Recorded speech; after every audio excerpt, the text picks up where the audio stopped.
Welcome to Dental Brain Crops. I'm your host, Chelsea Myers, and today I am so excited to be joined with Kevin Cumbus of TUSK. Kevin, welcome to the show. Hey, Chelsea, thanks for having me. It's great to see you again. Yeah, you as well. I'm so excited to have you here. It was good seeing you at Dykema recently, and excited to share more about what you're doing at TUSK. And so if you would, let's just start at the beginning. Just give me a little bit of background on you and then some on TUSK, if you would. Yeah, sure. So it's kind of an interesting story. My dad's actually a pediatric dentist, so I was kind of raised in his practice, thought I was going to become a dentist. Yeah. So, I spent summers cleaning trays and sterilizing equipment. I thought my pathway was going to take me to dentistry as a clinician. Went to undergrad, took Chemistry 111, and the professor there said, "Look, Cumbus, you've worked so hard. You should fail this class, but I'm just going to give you a D- so you don't come back. But you're not going to be a physician. You're not going to be a dentist. And I'm sorry." So it was a hard Thanksgiving, going home and letting my father know that. So as luck would have it, I found my way into finance and investment banking and economics, and ended up in New York City for a couple of years on a sales trading desk. And then from there to business school and then investment banking here in Charlotte. Was loving the analytical rigor, the quantitative analysis. But when I looked around the floor on which I worked, there weren't a lot of role models for me. A lot of guys there, God bless them, but you're working 80 to 100 hours a week, but you don't get to see your family. You don't get to coach Little League. Many of them are on their second or third wife. And I said, I don't know what this is, but I don't want to be like this when I grow up. And ultimately called my father and said, "Look, this is not going to work for me. I need something else." And he said, "Look, dentistry is a great profession. There's a guy helping me sell my dental practice right now. Maybe you should get connected to him." So I called that individual, and within 90 days, I was working with him. So I got involved in the dental economy. Yeah. So left finance and investment banking and joined the dental economy 17 years ago now. And it was a leap of faith, right? I knew finance. I knew accounting. I understood the economics of the broader U.S. economy, but I had never worked with small, closely held businesses. So when it came to the valuation, that was a snap. That was second nature. But what was so intriguing to me about dentistry is most of the groups that we worked with, most of the dentists back then, were founding dentists, right? So their business was really their business baby. It was inextricably linked to who they were. And although these were financial transactions we were working on, they were as much or more emotional transactions. Mm-hmm. And I loved the people side of the valuation work and the sales work. And I'll tell you, it was a lot of fun to be in that world. I was there for about 4 years, and we began selling practices to Heartland Dental Care. And I saw what they were able to achieve. And I said, "Oh my gosh, this is where I want to be." I mean, the light bulb came on, because what they were doing was offering dentists more than they could ever receive from an individual dentist from a valuation perspective.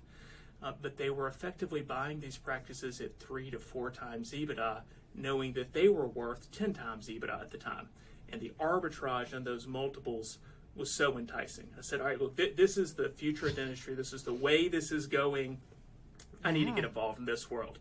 So left the M&A shop I was at and joined a large DSO called Affordable Dentures. At the time, they had about 120 locations.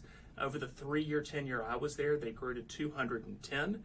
They were owned by American Capital. When I showed up, they were sold to Berkshire Partners so shortly after I left for north of $800 million. I was in operations. I was in business development. It was super cool to get to see how value was created inside of that business. I mean, we were opening up practices throughout the nation. I opened up the Houston market, the Tulsa market, managed practices all over the country. And Chelsea, it looks easy when you're looking at the numbers to say, "Hey, Doc, you need to just dial back your overhead 2 or 3 points and just increase your revenue a little bit here or a little bit there." What I learned is inside of each of those spreadsheets, there are people, and there are lots of them. And there's healthcare going on. And, the work that happens inside of these practices means something. It's more than just dollars and cents and profitability and EBITDA.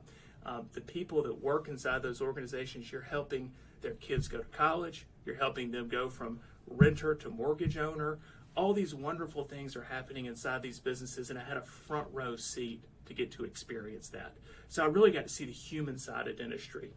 not just the patient side. I've been a patient for a long time, right? I was raised by a pediatric dentist, but I got to see how the business of dentistry really impacted people's lives. So from there, I left it on my first entrepreneurial journey and built a dental practice. I said, all right, look, there's got to be something I can do with this knowledge to better serve the community in which I live in. And a partner and I identified Spanish speakers in the Charlotte market as a real opportunity because their alternatives for dental treatment were less than par. It was cinder block buildings. It was dentists that really didn't treat the patients great. The care was not there, and the experience was far from what I'm sure you and I experience from our dentist today. So we built a best-in-class, top-of-the-line, digital first, same-day dental facility just over the border in South Carolina, where you and I can own a dental practice. It's just like the Wild West when it comes to DSO ownership. And had a great time in the ideation phase of that and really starting to plan out what that would look like. Again, back to the spreadsheets is kind of where I live. In a spreadsheet, it made perfect sense, right? The revenue rolled in, the expenses were taken care of, and the profit showed up, and we paid down the debt. The reality is it's really hard to start a dental practice. We had issues with doctor retention, team retention. We had new patient growth. I mean, it ended up being successful because we were able to get to about 1.5 million of collections over a 3.5 year period. We were extremely profitable servicing the debt, but it was the least amount of money I've ever made in my entire life, but the most I've learned, right? So when Dad would come home from the office at night, he wouldn't tell me how hard it was. And I'm sure many of your listeners don't tell their spouses or business partners or really what goes on and how hard it really is to be a dentist who is CEO, chief marketing officer, CFO, head clinician, chairside psychiatrist, and for the privilege of doing all that, they get paid last, right? They take whatever's left over. So I gained more empathy and respect for dentists and my father in building that business than I did in any other business. So you kind of said, all right, now that I have this knowledge, I ended up selling that business to my associate, and it was great. So, and he's done wonderful things with it. When you kind of look at the history of my work, I said, all right, there's got to be an alternative way for me to help others in the space. And what Heartland was doing way back when, we were now seeing other groups, not individual practices, but groups selling to private equity groups and DSOs. And those buyers have an abundance of knowledge about what their business was worth, and arguably paying less than they should for those targets. And that's really where TUSK was born. It was really to try to help educate everyone around what their business is worth and help our clients, the clients who are selling their business, increase the value of that sale, find the right partner at the right price, and really exit at the top. So we've been at this business now for close to 7 years. We work with groups, individual dentists, and DSOs that are looking to sell to larger DSOs, private equity groups, or family funds, and just have a blast doing it. Look, this is hard work. It's late hours. It's long hours, late nights, early mornings. But we've got a great team of 11 people here who really relish the opportunity to create transformational, multi-generational wealth events for our clients. So it's a lot of fun to finally be at this point in my career and not toiling away way back at the investment bank. Yeah, thank you. That is so great. So tell me, how does TUSK help a client strategize their setup if they know that they're going to be selling at some point in the near future? Yeah, so in this market, there are so many buyers out there, probably 150 private equity-backed groups that are continually paperworking the entire market with letters of intent and unsolicited offers, because what they really want to do is buy these businesses before they're really prepared for sale, and their businesses are window dressed and primed for top valuation. You want to buy somebody when they're not quite ready, right? Right. So the perfect client for us is someone who comes in and says, look, I'm looking to sell in the next 6 months. What can you do to help me professionally and operationally ensure that I maximize the value of my business upon exit. So the first thing we're going to do is we're going to give them an honest assessment of what their adjusted EBITDA is and where the opportunities for improvement live on the expense side and the revenue side of their business. Then we're going to help them create additional opportunities for EBITDA, positive EBITDA adjustment, and include that in the marketing materials, right? So keep in mind, the buyer is buying the future. Like, where is the business going? Not just where it's been, right? But where is it going? So how can we help management discern what their strategy is going forward and help lay out some real material things, be it an acquisition pipeline, be it the addition of a specialist, whatever it may be, and actually quantify those strategic changes and get credit for them at the closing table. So once we've helped them with all the X's and O's and getting the numbers ready, from there it's time to build a process, right? So we've got a beautiful confidential information memorandum, we got their marketing book, and then we take it out to a large pool of buyers because we want the most demand possible for this business. You know, there's limited supply of great groups and individual practices out there, and there's high demand for them. And look, I was an econ major, so this math's easy. High demand, low supply, price goes up. So we want as many buyers as possible at the table. So we take them through what we call the TUSK marketed process, and we introduce the opportunity to 20 or more buyers. Educate them about the opportunity, who the doctors are that built it, and what the likely financial outcomes are for the new owner. Walk them through the analyses we've done, and then ultimately introduce them to the client, because although the EBITDA matters, who the buyers are partnering with matters even more. So we prepare, right? So the opportunity cost, the cultural alignment. Yes, that's right. Yeah. So we really work hard to inform our clients about the cultural differences of the buyers that we know, and make sure that they know how to answer questions in a way that, one, is always truthful, but two, is the way that the buyers want to hear them, right? So there's a difference between saying, so what happened this year inside of your P&L? Oh, we lost a doctor. Okay, that's one way to say what happened inside of your business. Alternatively, you could say, you know, we had a doctor that didn't fit our cultural alignment, and it was best for the long-term strategy of the business if we parted ways at that point. We've been recruiting, and we have 3 current recruits that we think will be great fits. We have, employment agreements out to 2, and we expect to onboard someone in the next 30 days. That's a vastly different answer than that doctor didn't work out. Yeah. And so backtracking just a little bit, you had mentioned 6 months. And so am I understanding that 6 months is a good runway with some healthy changes put in place to make you more marketable? Yeah, that's right. If we can take 6 months, that's really enough time for us to get credit for some of these changes and strategic initiatives that we want to work with our clients on. Okay, good. What can you tell me about the current M&A markets? Oh my gosh! All right, so they're still a little crazy. So here's what's been going on. Ever since we've been involved in the industry, people have been saying valuations are at all-time highs and they're not getting higher. Well, they got higher in 18, 19, and 20. Then COVID hits and valuations got a little flat for a little while because no one quite knew what was going to happen in the dental economy.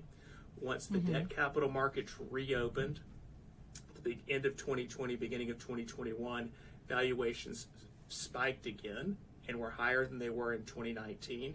And today, here we are with, that recession word looming, interest rates high, you've got inflation around wages, and we're trading deals at higher multiples than we ever have in the history of the business. How long can this continue is the question that I often get, and it's a function of supply and demand. I really think there are fewer great assets out there still available that have yet to connect with a DSO or a private equity-backed group. And as the supply of great assets continues to shrink and the demand for great assets continues to grow, we're going to see continued increased pricing pressure. Now, maybe we'll plateau where $1 million of EBITDA may not trade for 10 times for long. But I do think we've got a little bit more wind in the sails when it comes to valuation expectations in the near future. Interesting. So, and it may just be a case-by-case basis, but then what would the strategy be if you're like, well, I've got a handful of practices I may sell in the near future, I may hang on to them. What would your advice be to that person who's kind of on the fence about it? Yeah, I would say it's really hard to make any type of strategic decision with respect to your business unless you know two things. One, what's the value of my business today? And two, at what number do I need to get to before I can afford to exit? So let's talk about number one first. We work with a lot of clients all the time who call and say, hey, I think I may be ready. Can you just give me an indication of where I might trade in today's market? We are more than happy to have that conversation with anyone that has a single location, 5 locations. They don't quite understand EBITDA, but they really want to read on where they are today. And then what they should do is take that information to their financial advisor and say, look, help me understand the number I need to hit to achieve financial independence. And we define financial independence as you have enough money in savings and investments to where you can maintain your current level of spending and not run out of money by the time you're 103 years old, right? Because if you can achieve that amount of income or wealth, you're independent. You don't need to work anymore. Now, most of our clients continue to work in some capacity, but we want them to know that if everything else goes wrong financially in their life, that they and their family are safe. And their financial advisor will tell them, you're short $2 million or you're short $4 million. And then whatever that delta is coupled with the value of their practice, if there's a match there or we exceed the delta, then they know that they can afford to sell. Okay. Now, knowing you can afford to sell does not mean you should sell, though, right? If you are having fun, if you have a rich acquisition pipeline, if you are loving building the culture, if you are growing your EBITDA margin on an annual basis, and you have a business that people love to work at it or knocking down your door to come work for you, you do not need to have fear of missing out on selling your business in this environment. You don't. It is. I would say, you're building a business. I'm building a business. It's one of the most rewarding things I've ever done in my entire life, and I don't know what I would do without it. But at some point, these dental businesses get so big, and the value of them becomes so large that many times dentists are overexposed to the business of dentistry. They may have $4 million of assets under management with a DSO that's worth $20, $30, $40 million. And at that point, you may want to consider taking some chips off the table, selling to a private equity group or a DSO, maybe selling 60% of your business and retaining 40% of it, because you're just overexposed when it comes to risk in the dental economy. But Chelsea, it's always, what we tell everyone is you cannot make a decision until you know what your value is worth today and where you want to go. Otherwise, it's hard to decide, should I buy another practice? Should I buy a cone beam? Should I buy a CEREC? I don't know until I give you these answers. Right. Yeah, no, that makes so much sense. What else? What have I not asked that is more information people should be thinking on? Yeah. I want your listeners to know they don't need to feel pressure to sell today. They don't need to feel pressure from buyers to do a deal. Building these businesses is really, really hard. And when you are ready to sell, you should be the one who's in control. You should engage an advisor to help you, because that gives you the most control over the entire process and allows you to bring the most buyers to the table, and ultimately allows you to exit without regret. As entrepreneurs, we're so careful about every dollar we spend, every person we hire, every investment we make, and then it comes time to sell your business, and we hear of people all the time saying, this DSO came in and offered me 11 million. And it just felt so good to be wanted that I said yes, right? And I get that from one perspective because, I mean, entrepreneurship and business ownership can be lonely, right? And to be told that you've built a beautiful business, baby, and I want to buy it. Let's do a deal. Like, that could be intoxicating. But just don't jump at the first offer you get, and go through the time and the energy of running a process to get your deal done, because you won't regret the outcome. I mean, that's the message I want everyone to hear. It's just, it kind of blows my mind that anyone would accept an unsolicited offer from a DSO when a DSO would never, ever, ever do a deal on their own, right? I mean, these are deal guys. These are people who are accustomed to buying, in Heartland's case, 150 practices a year, and someone like DCA's maybe 20 or 30. I mean, they're doing deals all day, every day. If anybody knows how to do their own deal, these groups know how to do it. But when it comes time for them to exit, even they know they don't want to do their own deal. So they engage an advisor to take them to market. You're worth more in a marketed process than you are on a solo deal. Yeah, absolutely. And so, said differently, if you're getting those unsolicited offers, it's a great sign. It's time to, if you're interested, engage an advisor. That's right. Yeah, I could not have said it better. That's great. Well, thank you so much, Kevin. If people wanted to learn more, reach out to TUSK, how would they do that? Yeah, sure. First thing I'd encourage you to do is pop over to the website. It's www.tusk-partners.com.